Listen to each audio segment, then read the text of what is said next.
Hey everyone's Face here. Now that we've got our ME262 all masked off, it's essentially ready to start painting. But before we lay down our first coat of paint, what we need to do is spray a coat of primer.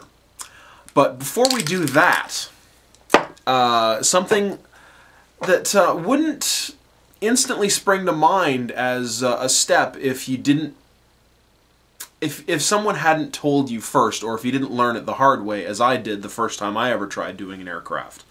And that's to do with the canopy framing.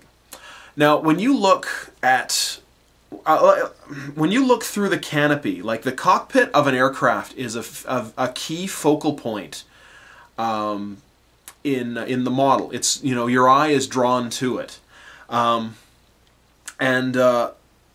If we were to just spray a coat of primer just directly first, if we were to peel off this masking and look through the canopy, you would see on the inside of that framing that gray coat of primer.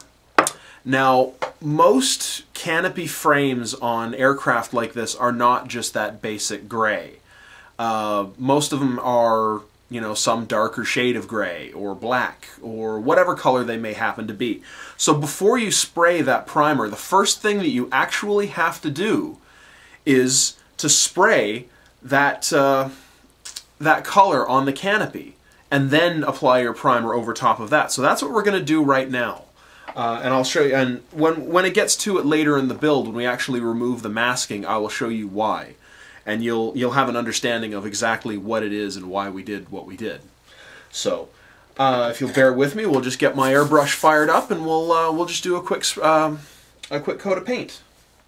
All right. So now the instructions don't really call for a specific color for the inside of the canopy frame, but since the bulk of the cockpit was Tamiya XF63 German gray, that's the color that I'm going to use for the inside of the canopy framing. Now, I've already got it pre-thinned, so all I'm going to do is just pour a little bit into my bottle, hook up my airbrush, get everything going. Just going to do a quick little test spray, make sure that it's spraying properly. There we go. Just get those out of the way. And as you recall from when we were talking before about airbrushing, is you want to make sure that you use light mist coats.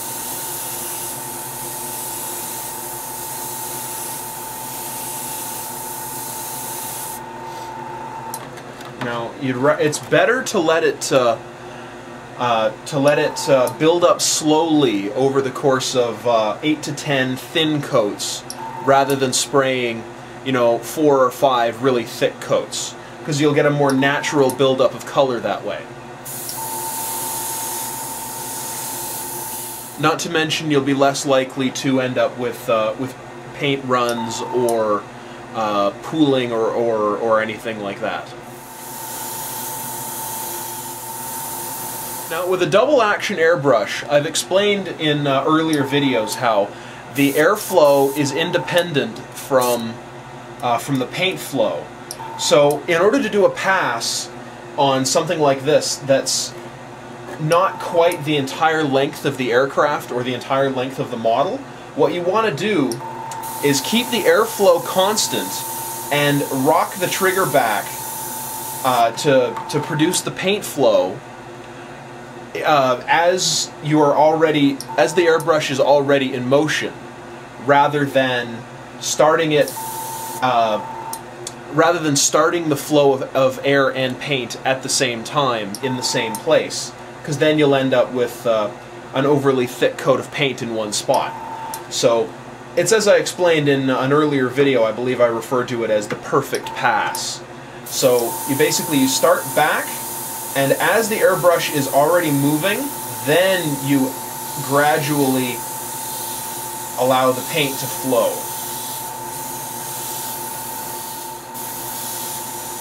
So now you can see the canopy is evenly, nicely well painted. All of the framing is fully opaque.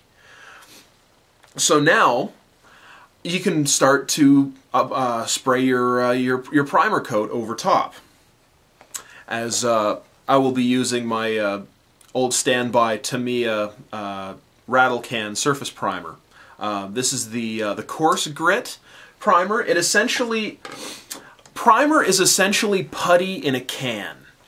When it's this thicker type, it can be used to fill surface imperfections. It can be used to improve surface smoothness. If you have a part, like say for example, the exhaust part that we were working with from my old F14 when I was demonstrating how to fill seams, it still has a bit of texture to it. Now, if we were to spray that with a coat of this coarse primer, and then give it a light sanding with some 600 grit sandpaper, you'd end up with a very, very smooth surface. At which point, then you would, not necessarily would definitely, but I like to use another light coat of a finer grit type of primer. At which point, then it's not really necessary to spray or to sand it again, because the 1200 grit primer is fine enough that it'll provide a smooth enough surface to work off of on its own. Now, since we've only just painted the canopy of the 262, it's going to take about 8 to 10 hours or so before I'm confident that it's dry enough that I'm ready to spray a primer coat over top of it. So we're going to let this sit overnight, and then we'll come back to it and go at it with our coat of primer. And we'll talk at greater length about the purposes and the uses behind a good can of primer. So it's the next day now, and the paint on the canopy of my 262 is dry. So now we're going to actually go ahead and hit it with the first coat of primer. Now, spraying a coat of primer is out of a rattle can is essentially the same as using your airbrush. You use more or less the same technique, the same method as you do with your airbrush. The only difference is that you don't have the same fine control with a spray can as you do with your airbrush. You know, with your airbrush you can vary the amount of air pressure, you can vary the amount of paint that's coming out. With a rattle can, it's on or off. You know, you have no direct control over the amount of paint that's coming out.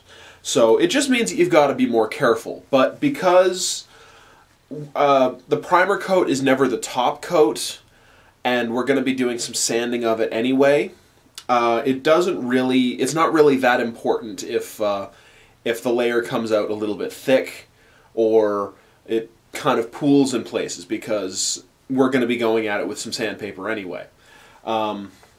Basically, as I said before, the purpose of a coat of primer is to act as a layer of putty over the entire model to smooth out any imperfections, which I'll demonstrate once after we've actually sprayed it and we go at it with a little bit of sandpaper. So, without further ado, let's get spraying. Now, as with any type of spray can, you want to make sure you give it a good shake until you hear that rattling inside. Now, the method of spraying your primer is very much the same as with your airbrush. You want to start far on one side and then finish far off the other side, so you don't end up with you end up with as little pooling as possible. You want to spray, you know, your light mist coats and build up the layers as gradually as possible.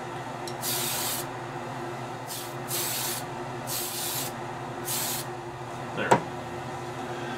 That's about what, 3 or 4 moderately thin coats, just quickly sprayed in just a few seconds, and it's already looking fairly opaque.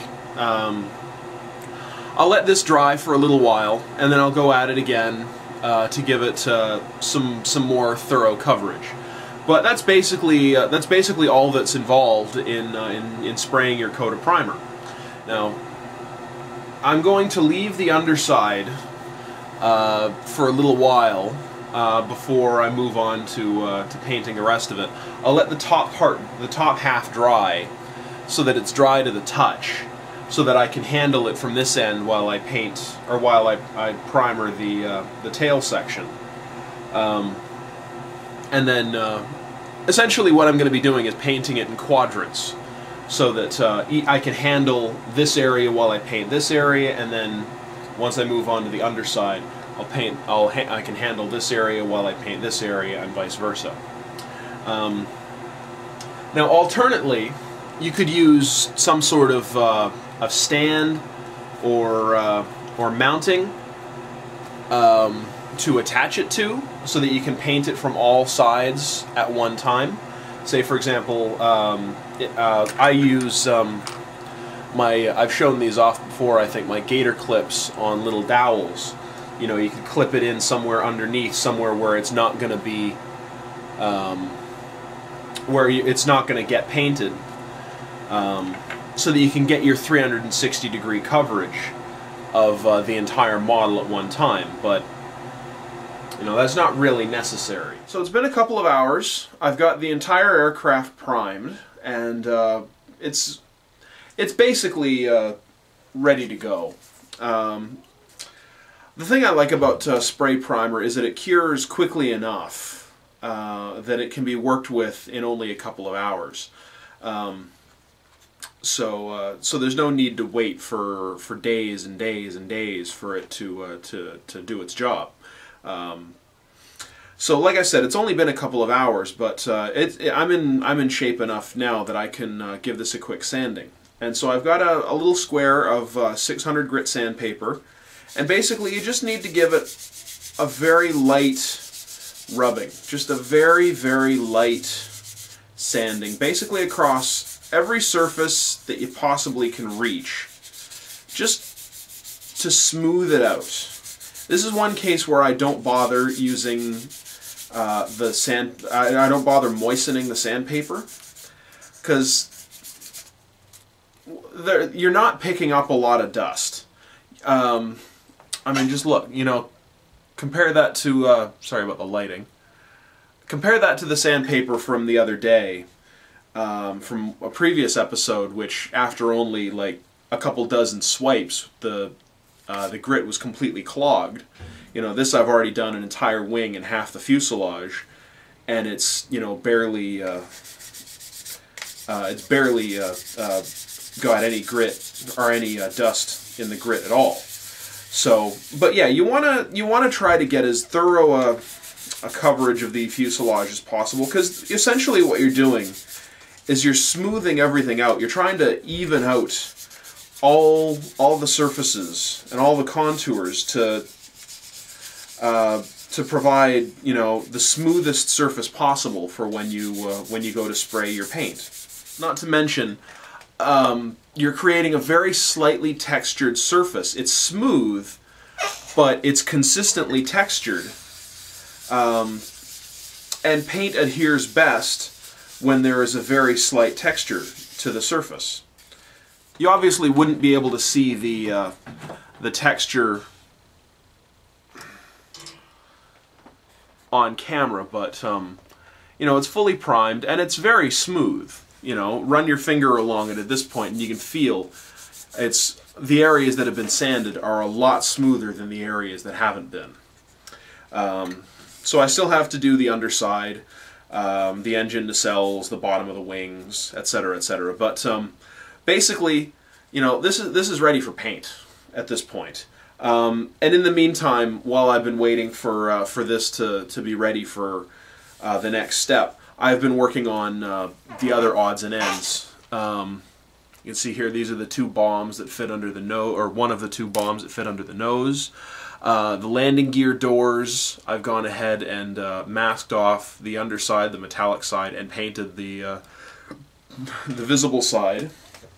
And the landing gear themselves are fully painted and ready to be installed. I'll talk a little bit more about those when we get to it, but the aircraft itself is basically ready to go. So so for now, that's basically all there is to say. So in the next episode, we will actually start painting, which normally I do with my airbrush, but I'm gonna try something a little different. We're gonna paint this thing using Tamiya's spray cans. This is Tamiya AS5 German light blue, which is the actual color directly called for in the instructions. That's the color that'll be used for the underside of the fuselage and wings, and then there's a separate color for the upper side.